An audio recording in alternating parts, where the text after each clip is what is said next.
नमस्कार, स्वागत है आप सभी का आपके अपने YouTube चैनल पर। और आज कक्षा 9वीं के लिए कार्यपत्रक संख्या 27 है, दिनांक 10/9/2021 के लिए हिंदी विषय के अंतर्गत है ये। और इसमें एक दिया गया है अपठित पद्यांश। और आइए देखते हैं इसमें क्या है। लेकिन उससे पहले इस वीडियो को सभी बच्चे अंत तक जरूर देखें। अंत में इससे संबंधित कुछ प्रश्न हैं, उन प्रश्नों के उत्तर भी आपको लिखने हैं और अपनी कॉपी में पूरा कार्य करना है। और कॉपी बहुत जल्दी चेक की जाएगी 13 और 14 तारीख तक।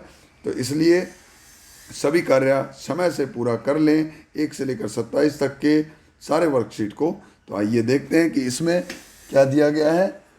इसमें आप सबसे पहले लिखा गया कि प्यारे बच्चों, हमारे आसपास या घर आंगन में पेड़ और पौधों से हमारी कई वस्तुएं, यादें और संभावनाएं जुड़ी होती है। उस पेड़ पौधे के न रहने पर उससे जुड़ी बहुत सी बातों को लोग याद करते हैं। इसी भाव को करती हुई इस कविता को पढ़िए और समझकर प्रश्नों के उत्तर दीजिए। तो चलिए पढ़ते हैं इस कविता को। और उसमें क्या दिया गया है कि अरे कोई देखो, मेरे आंगन में कट कर गिरा मेरा नीम, गिरा मेरी सखियों का झूला, बेटे का पलना गिरा, गिरी उसकी चिड़िया। देखो उड़ा उसका शोर, देखो एक घोंसला गिरा, देखो वे आरा ले आए कुल्हाड़ी, वे आरा ले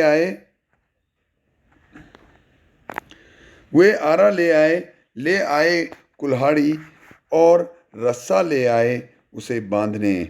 देखो कैसे काफी उसकी छाया, देखो कैसे कांपी उसकी छाया, उसकी पत्तियों की छाया, जिनसे घाव मैंने पूरे।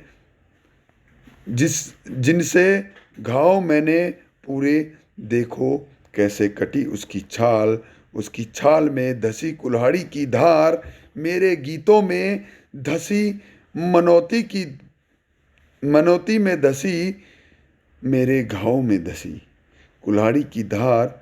बेटे ने गिन लिए रुपए, मेरे बेटे ने, देखो उसके बाबा ने कर लिया हिसाब, उसे ले गए जैसे कोई ले जाए लावारिस लाश, घसीट कर ऐसे उसे ले गए आंगन की धूप छां, सुबह शाम चिड़ियों का शोर, ले गए ऋतुएं अब तक का संग साथ, सुख दुख सब जीवन ले गए।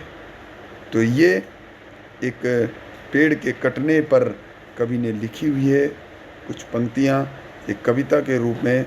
और अब इससे संबंधित हम कुछ प्रश्नों के उत्तर देखते हैं। कवि काफ़ी भारी मन से, दुखी मन से इन पंक्तियों को लिख रहा है कि उसके आंगन में जो एक नीम का पेड़ था वो उसको किस तरीके से काटा गया और उसको किस किस चीज़ से काटा गया, उसकी कौन कौन सी यादें उससे जुड़ी हुई थी, ठीक है। और पेड़ किस तरह से था, वहाँ से क्या क्या छिन गया कि वहाँ से जो छाँ थी, धूप थी, शाम को चिड़ियाओं का शोर था, ऋतुएं थी, सारी छिन गई और उसको किस तरीके से ले गए। तो चलिए इसमें आए हुए प्रश्नों के उत्तर ढूंढने का प्रयास करते हैं। तो पहला प्रश्न है कि सखी शब्द का क्या अर्थ है। तो सखी शब्द का सही अर्थ होगा मित्र। सखी शब्द का सही उत्तर है मित्र। प्रश्न नंबर 2 है, निम्नलिखित शब्दों में से कौन सा पेड़ का पर्यायवाची शब्द नहीं है। तो इसमें हमारे पास 4 दिए गए हैं, पादप, तरु, वृक्ष, वंशी। तो इसमें जो नहीं है वो होगा वंशी। अगला प्रश्न नंबर 3, आंगन में कौन सा पेड़ कट कर गिरा। तो आंगन में नीम का पेड़ कट कर गिरा। प्रश्न नंबर 4 है, पेड़ के गिरने पर कवि ने क्या क्या गिरने या खत्म होने की बात कही। तो कवि ने क्या क्या गिरने की कि झूला गिर गया, ठीक है, नीम का पेड़ गिरा, उसके साथ झूला गिर गया किसका, सखियों का, ठीक है, बेटे का पलना गिर गई चिड़िया का घोंसला गिर गया। इन सब के गिरने की बात कही गई है, ठीक है। आगे देखिए, ऐसा क्यों हुआ कि पेड़ और उसकी छाया डर के कांपने लगी, कि पेड़ की छाया क्यों कांपने लग गई, क्योंकि उसे काटने के लिए कुल्हाड़ी और आरा ले आए थे, जिससे उस पर एक एक करके वार करते गए, उसकी छाल को काटा, उसके तने को काटा, तो उसकी छाया तक कांपने लग गई। प्रश्न नंबर 6 है, बेटे और बाबा ने पेड़ के साथ क्या किया, ठीक है।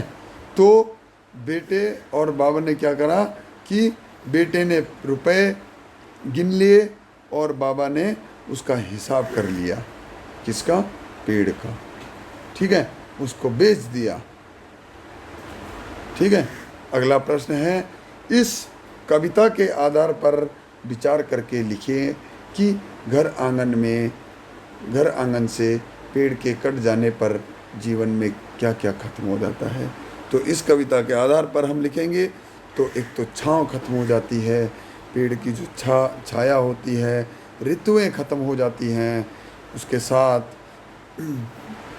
क्या, चिड़ियाओं का चहचहाना खत्म हो जाता है, हवा खत्म हो जाती है, ये सब खत्म हो जाता है इससे।